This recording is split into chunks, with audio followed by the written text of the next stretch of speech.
황혼이혼, 어떤 분에게는 얼른 하고 싶은 것이기도 하고 또 어떤 분에게는 해서 속 시원한 일이기도 합니다. 실제로 제 의뢰인분들 중에서도 하길 잘했다, 하고 나니 속 시원하다는 말씀을 많이 듣습니다. 그런데 제가 주위에서 들어보면 황혼이혼 후에 오히려 후회를 하는 분들이 생각보다 많이 있다는 말도 들립니다.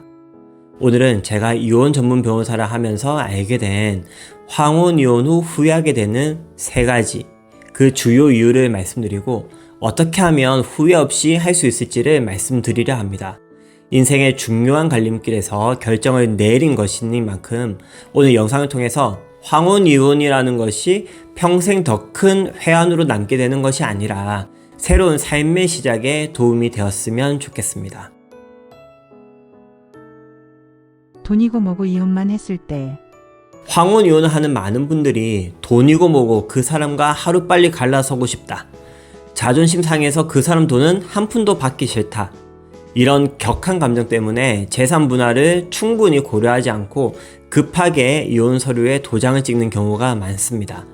실제로 제 의뢰인분들 중에는 배우자가 몇십억 건물이 있는데 돈 한 푼 없이 이혼만 했으면 좋겠다는 분도 계셨습니다. 물론 제가 적극적으로 말려서 결국 승소하기도 하였습니다. 아무래도 수십 년을 견뎌와서 더 버티기도 힘들어졌기에 그 사람 도움 없이도 살 준비가 됐다고 막연한 확신을 하게 되는 것 같습니다. 이때 오랜 기간 감내해온 스트레스와 피로감 때문에 이 정도면 됐다, 그런 성급한 자기 합리화가 작용되기도 합니다. 그런데 막상 홀로 서기를 시작하면 예상치 못한 생활비 압박과 빽빽한 살림살이에 눈앞이 캄캄해집니다. 특히 주거비, 의료비 등 고정지출에 대한 구체적인 계산 없이 이혼을 감행했을 때 현실의 벽은 더욱 높게 느껴질 수 있습니다. 만약 그럼에도 경제적으로 버틸 수 있다면 다행이지만 늦은 나이에 생계를 위해 어떠한 일이라도 해야 되는 그런 상황이 올 수도 있습니다.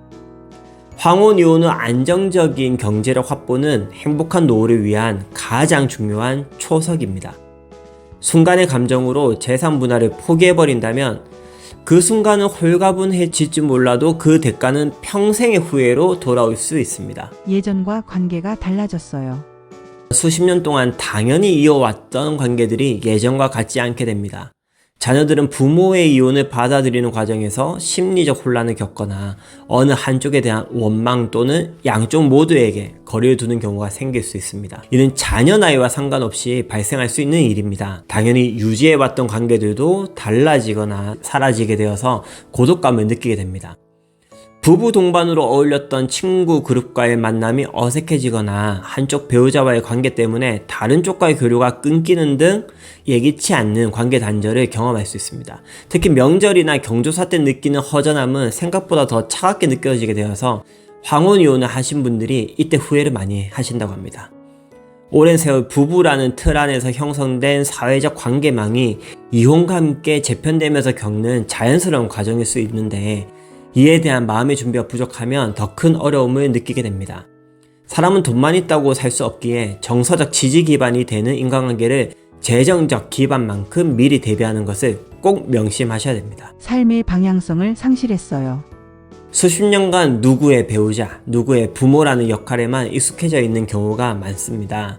이러한 역할이 자신의 정체성 대부분을 차지하고 있었기에 그 역할이 사라졌을 때 큰 공허함을 느낄 수 있습니다.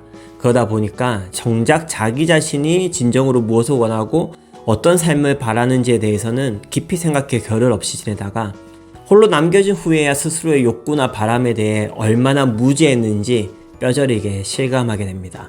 이혼 후의 삶에 대한 뚜렷한 청사진이나 목표 없이 그냥 이 지긋지긋한 관계에서 벗어나고 싶다, 이런 생각을 해서 이혼하게 되면 어떻게 될까요?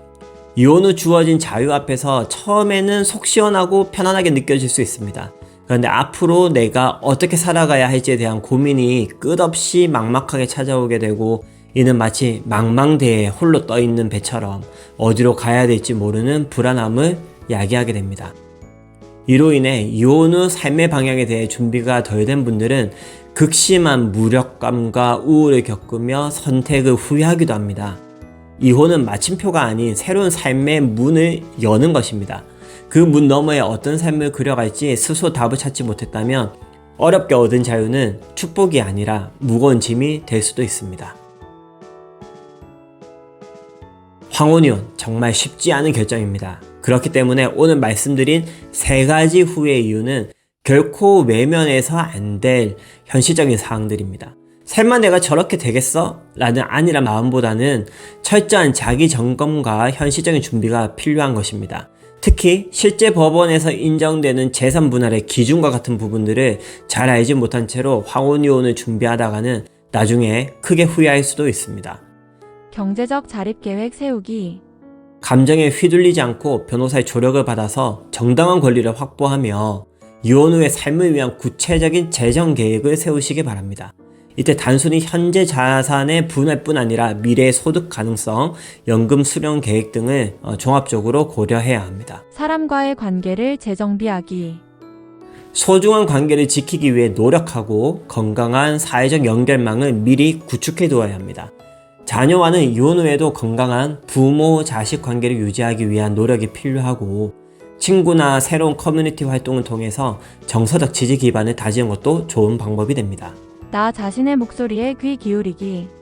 이혼 후 어떤 삶을 살고 싶은지, 나다운 행복은 무엇인지 끊임없이 질문해서 당장 답을 내리지 못하더라도 방향을 생각해 두시기 바랍니다. 오랫동안 잊고 지냈던 자신의 꿈이나 취미를 되찾거나 새로운 것을 배우는 과정에서 삶의 활력을 얻을 수도 있습니다. 충분한 숙고와 빈틈없는 준비 없이 내린 결정은 평생의 아쉬움을 남길 수 있습니다. 말씀드린 부분들을 잘 준비하셔서 후회 없이 행복하다 라고 확실하게 말할 수 있는 새로운 시작이 되시기 바랍니다.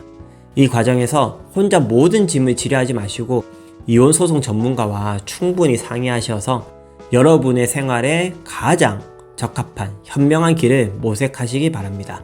여러분이 아픔을 딛고 온전한 행복을 되찾으시는 그날까지 항상 여러분의 편에서 함께 하겠습니다.